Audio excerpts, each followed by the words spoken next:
আজকে দেখব আমরা রবি ওয়াইফাই প্লাস ডিভাইস R29 এর পাসওয়ার্ড এবং নাম পরিবর্তন।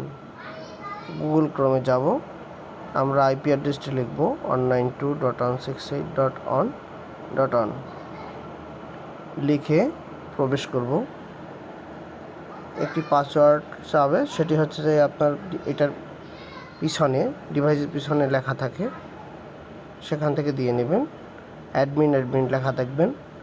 এই যে আমি লোডিং দেওয়ার পরে আসছে, user name admin, password admin.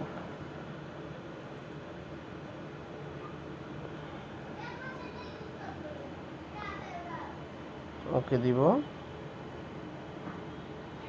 আচ্ছা, এরপরে আমরা যাব, আপনি থ্রি ডটে ক্লিক করবেন বাম দিকে।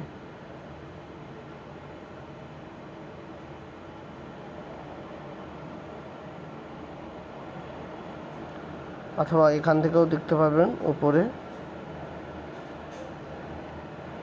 থ্রি ডটে ক্লিক করার পরে আমরা যাব ওয়্যারলেসে।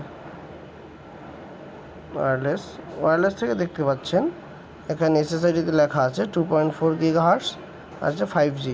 তো আপনি যেটার চেঞ্জ করতে চান সেটার ইডিটে চাপ দিবেন। 2.4 আমরা চেঞ্জ করব।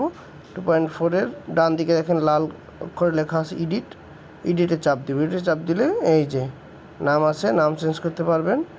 এরপরে যে তার নিচে এই যে পাসওয়ার্ড লিখে ওকে বাটনে ক্লিক করবেন। আবার যদি 5Gর পাসওয়ার্ড